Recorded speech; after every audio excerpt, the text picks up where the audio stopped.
الكريم. أعوذ بالله من الشيطان الرجيم. بسم الله الرحمن الرحيم. من قتل نفسا بغير نفس أو فساد في الأرض فكأنما قتل الناس جميعا إلى آخر الآية. صدق الله العظيم.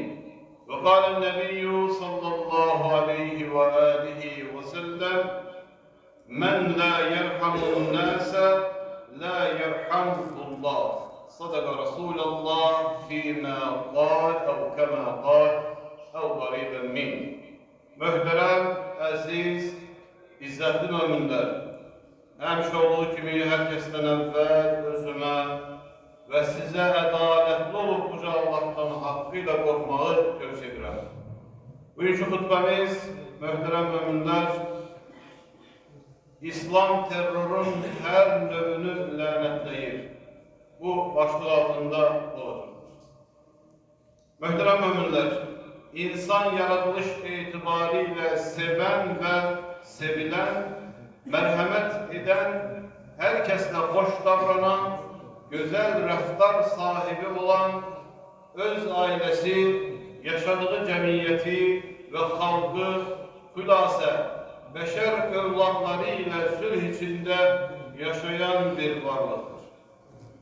Prensiplerinde sülh, yardımlaşma ve hoş rəftara əsaslanan İslam dini insanları əminamanlığa, birliğe, beraberliğe, sevgiye, kardeşliğe teşvik edir, zulmü, azgınlığı ve fesadı qınayarak məzəmmət edir. Həmçinin zulmün en dəhşətli tezahürlerinden olan terroru da şiddetle qınayır, qadağan edir. Peygamber sallallahu aleyhi ve alihi ve sellem bir kutsi hadisinde manası uca Allah'a sözle ifadesi Resulullah sallallahu aleyhi ve selleme ait olan bir kutsi hadiste uca Allah'ın böyle buyurduğunu haber vermiştir. Ey bendelerim, ben zulmetmeyi özüme haram ettim, size de haram edirəm. Birbirinize zulmetmeyin.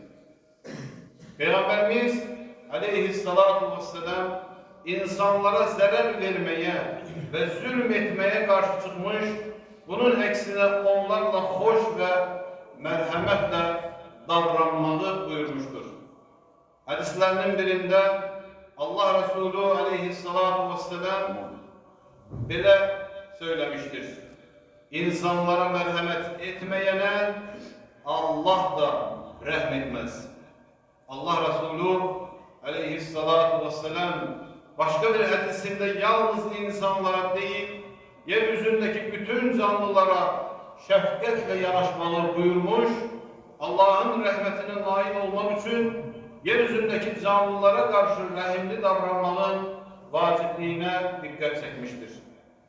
Aziz müminler, Uca Allah Kur'an-ı Kerim'de haksız yere cana kıymağı haram buyurmuş, birini qəsdən qətlə yetirməyin en ağır əzabının, cezasının ebedi qalınacaq cehennem olduğunu buyurmuştur. Bunu Nisa suresi 93. ayette beyan etmiştir.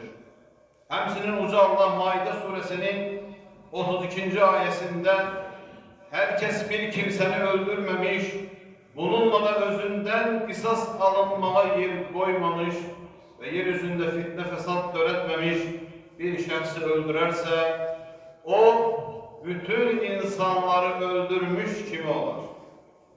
Bu ayette haksız yere bir insanı öldürmeyin, bütün beşeriyeti öldürmeye beraber bir cinayet olduğu haber verilmiştir. Adı her ne olur olsun, zorakılığın, anarxiyanın ve terörün İslam'la hiçbir alakası olabilmez.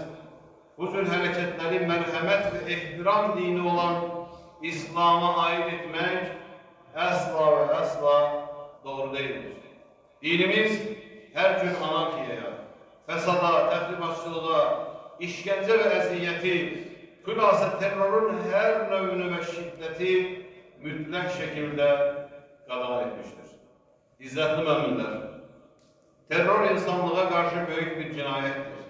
İslam'ın terörü, insanların canını test etmeyi şiddetle haram buyurduğunun farkında olarak beşeriyetin esayiş ve selamatlığı için Uca Allah'tan yardım ve niyaz etmeli.